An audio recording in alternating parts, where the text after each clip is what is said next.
Selamat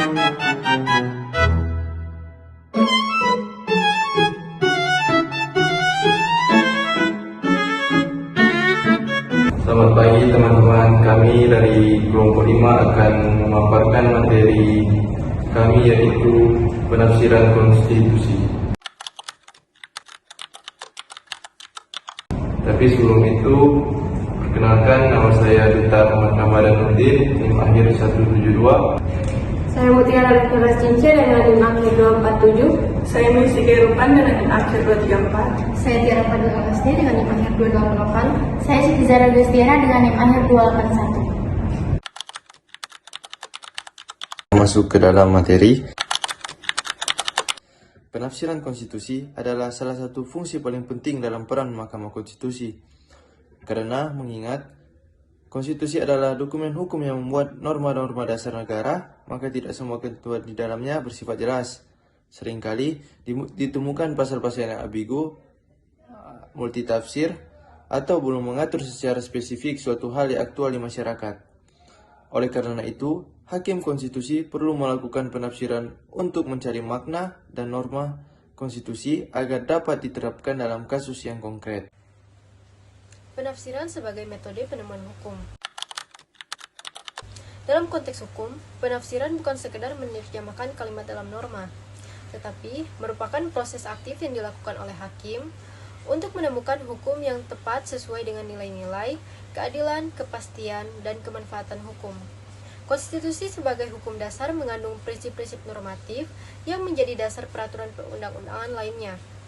Karena sifatnya yang umum dan kadang abstrak, maka interpretasi konstitusional menjadi sarana untuk mengatasi kekaburan norma, menjawab permasalahan hukum baru yang belum diatur secara eksplisit, menyesuaikan norma konstitusi dengan perkembangan masyarakat, ilmu pengetahuan, dan teknologi. Selanjutnya, macam-macam penafsiran hukum dan konstitusi. Yang pertama itu interpretasi gramatikal. Penafsiran berdasarkan bahasa atau tata bahasa, hakim mengartikan norma sesuai dengan arti kata atau frasa dalam kamus penggunaan umum dalam bahasa Indonesia. Yang kedua, interpretasi teleologis atau sosiologis. Penafsiran yang memperhatikan tujuan sosial dari norma. Hakim mencari makna norma berdasarkan tujuan akhir dari pembentukannya, yaitu untuk kepentingan masyarakat. Yang ketiga, interpretasi sistematis atau logis. Melihat norma dalam konteks keseluruhan sistem hukum, artinya satu pasal ditafsirkan dengan mengaitkannya pada pasal lain dalam Undang-Undang Dasar 1945 atau peraturan perundang-undangan lain agar konsisten secara logika hukum. Selanjutnya, keempat, interpretasi historis. Berdasarkan latar belakang sejarah pembentukan norma tersebut, hakim melihat niat asli para pembuat konstitusi melalui risalah-risalah sidang BPUPKI atau amandemen Undang-Undang Dasar. Yang kelima, interpretasi komparatif atau perbandingan. Melibatkan perbandingan dengan konstitusi negara lain yang memiliki sistem hukum serupa. Hal ini sering dilakukan untuk menambah perspektif dalam memahami norma. Selanjutnya, interpretasi futuristis. Penafsiran ini yang bersifat progresif dalam melihat ke masa depan, tidak hanya bersandar pada kondisi saat norma dibuat. Hakim mencoba norma tetap relevan dalam menghadapi perkembangan zaman. Selanjutnya, yang ketujuh, penafsiran tekstual.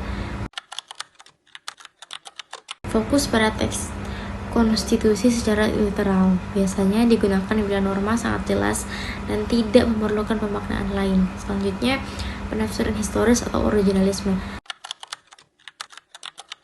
Serupa dengan interpretasi historis, tetapi lebih menekankan pada makna asli ketika norma ditulis dan cenderung tidak memperbolehkan pemaknaan baru yang berbeda dari maksud awal. 9. Penafsiran doktrinal.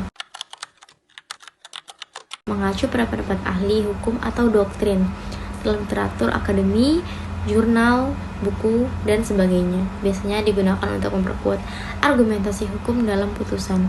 Selanjutnya ke-10, yaitu penafsiran prudensial. Mengacu pada putusan-putusan sebelumnya, Hakim berusaha konsisten dengan putusan Mahkamah Konstitusi sebelumnya agar hukum tetap stabil. Selanjutnya, ke-11, penafsiran struktural. Menafsirkan norma dengan memperhatikan struktur ketatanegaraan dan hubungan antar lembaga negara, berguna saat norma terkait dengan distribusi kewenangan.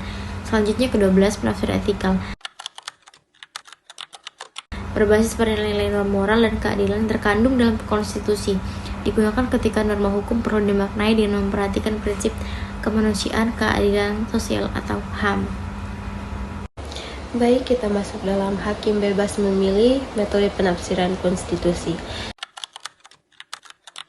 Dalam praktiknya, tidak ada keharusan bagi hakim Mahkamah Konstitusi untuk memilih satu metode saja. Mereka bebas memilih atau menggabungkan beberapa metode penafsiran sesuai dengan konteks dan kompleksitas kasus. Misalnya, untuk perkara hak asasi manusia, hakim mungkin menggunakan penafsiran etikal, teologis, dan doktrinal. Dalam perkara kewenangan lembaga negara, biasanya digunakan penafsiran struktural, sistematis, dan historis.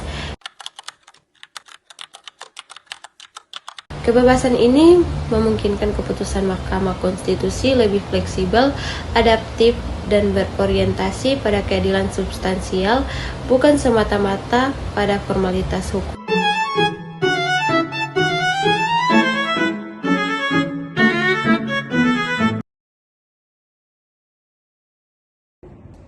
Selamat pagi teman-teman, baik kami dari kelompok 5 akan mempresentasikan hasil diskusi.